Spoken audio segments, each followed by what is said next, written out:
Halo teman-teman, selamat datang kembali ke channel YouTube Arif Victory Channel Zero One. Pada kesempatan kali ini aku bakalan mereview movie dari Kamen Rider Zero One yang bernama Kamen Rider Zero One The Movie Real Time. Movie favoritku di era Reiwa, yang dimana ini movie benar-benar wajib buat kalian tonton. Oke, langsung aja aku review Kamen Rider Zero One The Movie Real Time. Film ini dibuka dengan pernyataan mengerikan dari seorang pria misterius bernama Esu. Ia bilang kalau Tuhan menciptakan dunia dalam 6 hari, maka aku akan menghancurkannya dalam 60 menit dan menciptakan surga versiku sendiri. Atau di sini aku nyebutnya itu Paradise aja ya teman-teman. Serangkaian serangan terkoordinasi di beberapa kota terjadi, yang dimana kelompok pengikut Esu berubah menjadi Abaddon Riders dan menyebabkan korban yang jatuh koma setelah diserang oleh gas merah. Aruto di sini berusaha menghentikan Esu, namun di sini Aruto tidak bisa melampaui kekuatannya si Esu, yang dimana dia berubah menjadi Kamen Rider Eden. Aruto di sini kewalahan menghadapi Esu yang berubah menjadi Kamen Rider Eden, dan pada akhirnya Zero Two Progress Ki miliknya Aruto berhasil direbut oleh Esu. Sementara itu anggota lainnya seperti Sang Hua, Yua Yaiba, dan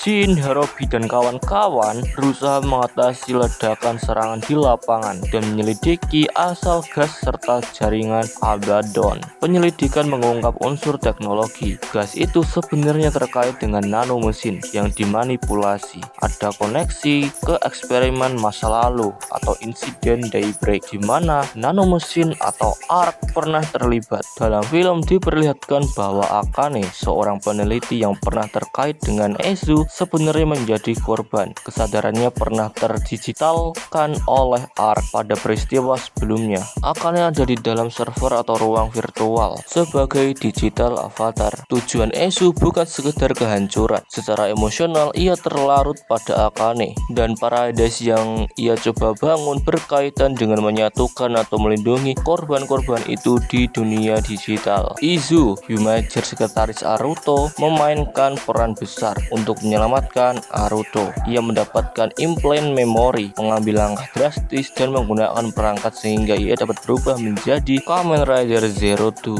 Di sisi lain, saat Aruto terpaksa menggunakan Hellraise Progress Ki, dia menggunakan Progress Ki itu untuk berubah menjadi Zero One Hellraising Hopper, bentuk yang kuat tetapi cenderung berserk. Adegan di mana Aruto nyaris tak terkendali menunjukkan konsekuensi memakai form ini, ketika mau jurus pemungkas yang seharusnya mengenai si Eden tetapi malah dihalangi oleh Izu, dan pada akhirnya yang terkena serangan adalah Izu. Aruto pun berhasil tersadarkan berkat Izu. Salah satu Abaddon Riders bernama Beru menyadari bahwa Ezu dan para pengikutnya hanyalah poin. Beru lalu merebut Eden Driver dan berubah menjadi Kamen Rider Lucifer. Ancaman ini menaikkan taruhannya karena Lucifer berniat benar-benar menghancurkan dunia ketimbang menciptakan Paradise. Pertarungan puncak kemudian menuntut kerjasama Aruto dan juga Izu untuk melawan Lucifer sekaligus menyelamatkan Akane yang berada di server.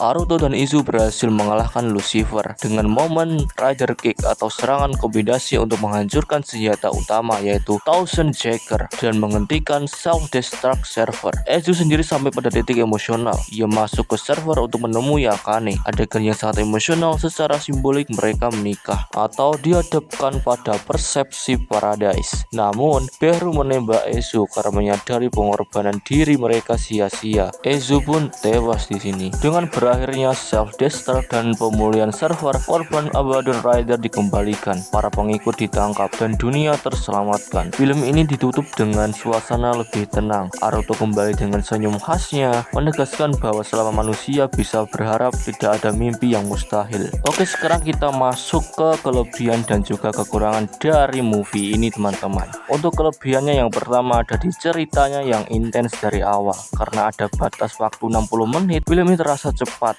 tenang, dan tidak memberi jeda yang membosankan.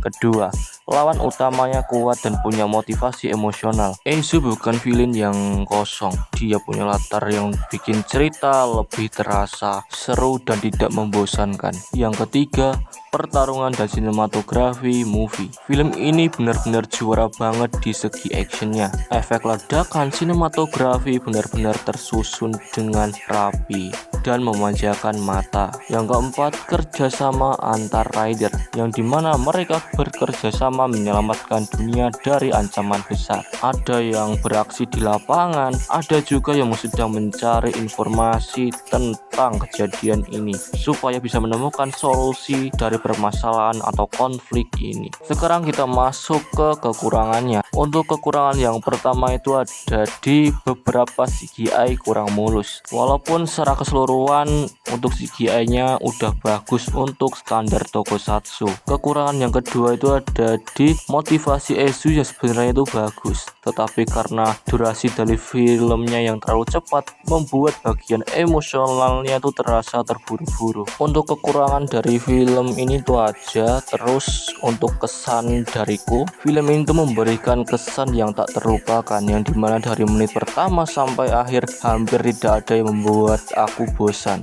Musuh utamanya punya vibe yang sangat kuat, apalagi dengan konsep menghancurkan dunia dalam waktu 60 menit. Yang paling berkesan itu ada di momen ketika Naruto dan Izu itu henshin bersama, yang dimana Naruto menjadi Zero One dan Izu menjadi Zero Two. Chemistry antara Naruto juga Izu di sini benar-benar terasa kuat dan menjadi poin plus buat film ini. Secara keseluruhan film ini terasa seperti versi ekstrim dari Zero One, yang dimana dari ceritanya, terus actionnya, dan juga pesannya itu benar-benar tersampaikan dengan baik. Untuk skor yang dapat kuberikan untuk film ini adalah 1-10 karena film ini tuh benar-benar terbaik dan juga juara banget menurutku dan worth it buat ditonton tentunya. Kamen Rider Zero One The Movie Real Time adalah film yang sangat layak ditonton, terutama bagi fansnya Zero One. Ceritanya padat, seru, dan aksinya benar-benar memanjakan mata. Filmnya juga terasa kuat, visualnya juga sangat-sangat memuaskan dengan tema keputusasaan dan juga harapan. Film ini tetap mau mempertahankan identitas Zero One, tapi memberikan skala cerita yang jauh lebih besar dan juga lebih emosional. Buat teman-teman yang belum nonton ini movie, wajib banget buat nonton karena film ini benar-benar recommended buat kalian tonton dan juga worth it tentunya.